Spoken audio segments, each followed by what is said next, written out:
Fala galera, belezinha? Estamos começando mais uma aula do canal 10 de História. Se liga! Bom, te lembrando, né? Estamos continuando a aula de Iluminismo. Dá uma olhada no canal, a gente já tem a primeira aula de Iluminismo. Temos a segunda aula de Iluminismo, essa daqui é a terceira aula de Iluminismo. Belezinha? Confere lá então para você encontrar tudo que você precisa saber sobre essa matéria. Tá, depois passa no site, faz exercício, treina para o Enem, treina para sua provinha, treina para o vestibular, porque estudar história significa fazer exercício. Belezinha? Bom, essa aula é sobre o Charles-Louis Secondat, Barão de Montesquieu, tudo bem? Um francês que tem uma contribuição absolutamente importante para a nossa história, para a nossa sociedade hoje. Qual que é o papo dele? Ah, exatamente. Divisão do poder em três. Né? Ele vai dividir o poder entre o executivo, o legislativo e o judiciário. O que isso significa? Porra, significa que na visão do Montesquieu, o absolutismo não funcionava porque um cara, tendo o total poder, acabava tornando essa pessoa incontrolável, imparável. Acabava tornando essa pessoa injusta, porque você não consegue fazer com que todo mundo seja atendido através de um só cara. A gente sabe que no absolutismo, quem leva vantagem é o rei, junto com a nobreza, e a burguesia também tem seus méritos, né? Também tem suas conquistas durante o período do absolutismo. No entanto, a burguesia agora quer se libertar do poder do rei, da tirania do rei. Então, para você ter um governo mais democrático, um governo mais justo, um governo que abarque mais as necessidades da sociedade, você precisa dividir o poder em três. Por que em três? Porque, segundo Montesquieu, a gente tem um tipo de poder, que é uma necessidade de administração. Todo mundo precisa administrar as coisas. Quais coisas? Como todo mundo? Na sua casa, por exemplo, a casa precisa ser administrada, a casa precisa ter, né, precisa comprar as coisas para ela, precisa ser limpa, né, precisa ser abastecida, então você precisa administrar. Agora, todo mundo na sua casa precisa ter as suas regras, toda casa tem as suas regras, né? Toda casa tem as suas regras, então o que pode, o que não pode, onde pode comer, onde não pode comer, que hora pode comer, o que pode, não é? Não tem regra? Tem que ter regra. E também tem que ter alguém que é uma outra pessoa que julga esse comportamento que as pessoas têm, né, para dizer se esse comportamento está dentro da regra ou está fora da regra. Então, quando está você, seu irmãozinho, seu pai, sua mãe, ou seu avô, sua avó, sei lá como é que funciona aí, né, a coisa é mais ou menos equilibrada. Por mais que você ache que não, que sempre defende seu irmãozinho, né, a coisa é mais ou menos equilibrada. Não é isso? Então tem a regra, ó, não pode comer vendo televisão. Ótimo, então não pode comer vendo televisão. Aí você, né, seu irmãozinho vai lá e te denuncia, né? Porque sempre tem que ter alguém que te denuncia. Seu irmãozinho vai lá e te denuncia para quem? Para o responsável para casa. Para o que vai dizer se, não, mas tudo bem, é só não sei o que, tudo bem, tal hora pode, tal coisa pode, né? E vai ter um julgamento aí. Agora, quando seus pais vão viajar e fica você tomando conta do seu irmãozinho, aí seu irmãozinho rodou. É ou não é?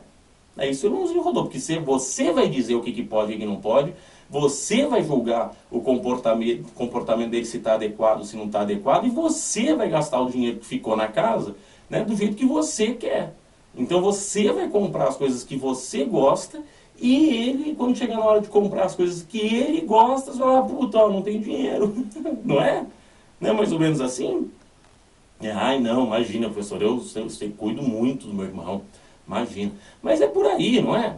Então, se eu tenho um rei que administra a bagaça, se eu tenho um rei que diz que pode e que não pode, se eu tenho um rei que diz quem cumpriu e quem deixou de cumprir a regra, ferrou, você está na mão do cara completamente. Então, para o Montesquieu é o seguinte, você tem que ter uma pessoa que administra, uma pessoa ou um grupo de pessoas que criam as leis e uma pessoa ou um grupo de pessoas que julgam se essas leis foram cumpridas adequadamente ou não. Ou seja, o poder executivo, que administra, o poder legislativo, que cria as regras, e o poder judiciário, que julga se alguém cumpriu ou deixou de cumprir. Agora, para o Montesquieu é importantíssimo que não haja, né, intervenção de um poder sobre o outro. Para o Montesquieu é importantíssimo que tenha autonomia e harmonia entre os três poderes. Sacou? Senão vira várzea. Se eu tenho um presidente que governa com muita medida provisória, ou seja, se ele está criando muitas leis, ele não está respeitando o legislativo. Tá certo? Então, até hoje, né, até os dias de hoje, a gente tem às vezes algumas interferências aí né, de um poder no outro poder. Tudo bem? Tá bem? Outra contribuição fundamental do Montesquieu é a seguinte: todos devem respeitar as leis. Todos. Não tem essa de foro privilegiado, não tem essa de só pode ser julgado pelo STF, não tem essa. Todo mundo tem que respeitar as mesmas leis. Todos são iguais perante a lei. Então o rei, lembra que o rei não fazia parte da sociedade, então ele tinha total autonomia, né? O papo do Hobbes, lembra do Hobbes que dizia lá, né, que o grande Leviatã, que está a parte da sociedade, que tem que ter um direito, um poder muito maior para organizar as coisas, tal. Isso daí para o Montesquieu não vale. Isso daí não vale para o Montesquieu. Né? Ou Maquiavel, que o rei tinha que ser amoral, né, para poder fazer o que tivesse que ser feito, porque as razões de Estado justificam, né, o comportamento do rei. Esquece. Isso daí não vale. Então, todos têm que respeitar a lei, inclusive os caras que ocupam o Estado, ou seja, inclusive os governantes. Tudo bem?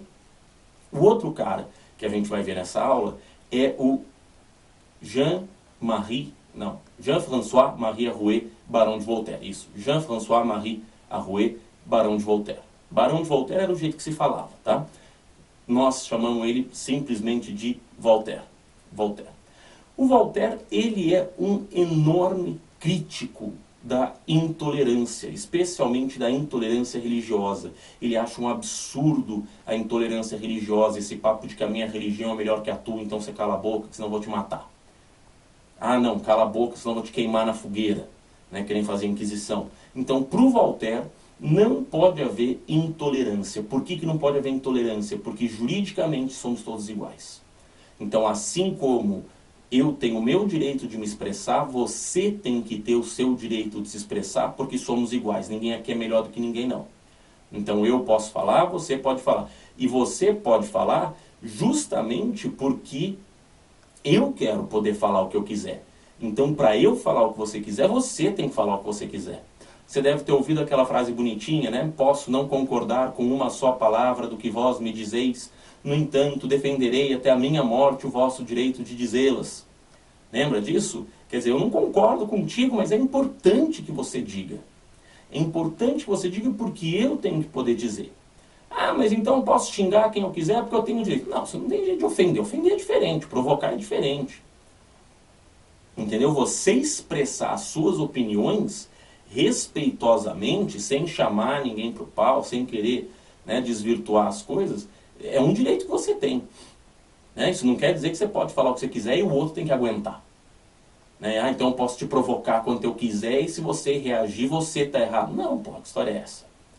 Você precisa manter o respeito, você precisa ter um diálogo, né? Você precisa, né, ter um interlocutor e respeitar o interlocutor, entender o interlocutor. Não é assim, você fala o que você quiser e na hora que o outro está falando você tampa o ouvido. Né? Não é por aí, tudo bem? Não é por aí. Agora, o Voltaire, ele também faz uma proposta política interessantíssima, que alguns reis da Europa vão tentar colocar em prática, é a monarquia ilustrada, ou o despotismo esclarecido. Monarquia ilustrada ou despotismo esclarecido. Veja como sempre tem a ideia da luz, né? Porque é a luz da razão, né? A luz da razão, de iluminar, né? De ter a razão, né? Que ilumina as trevas, que ilumina a escuridão. Né? Então a razão, a racionalidade. Então quando eu falo monarquia ilustrada ou despotismo esclarecido, é uma ideia que fala o seguinte: eu quero ter um rei, mas junto com esse rei governando tem que ter um filósofo. um filósofo iluminista, claro, não serve qualquer filósofo, na opinião do Voltaire. Tem que ser um filósofo iluminista, racional, ilustrado, educado do ponto de vista formal, né, que estudou, parará.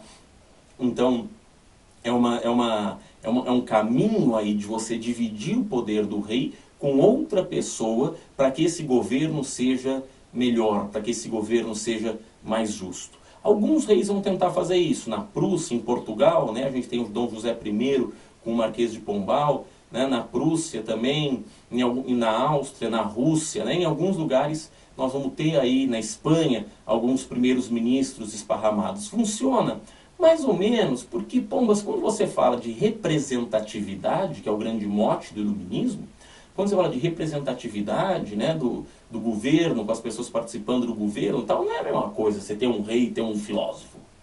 Entendeu? Não é a mesma coisa.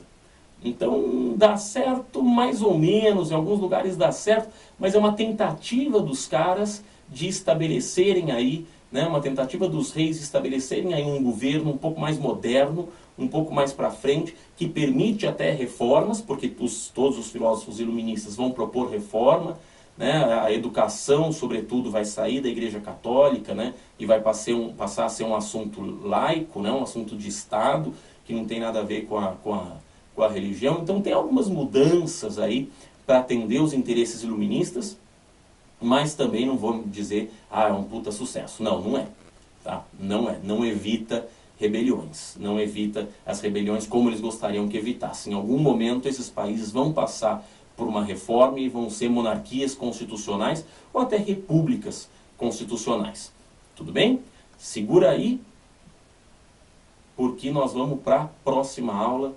Jean-Jacques Rousseau, importantíssimo. Rousseau e os enciclopedistas. Tá bem? Segura aí. Continua na playlist. Já volto.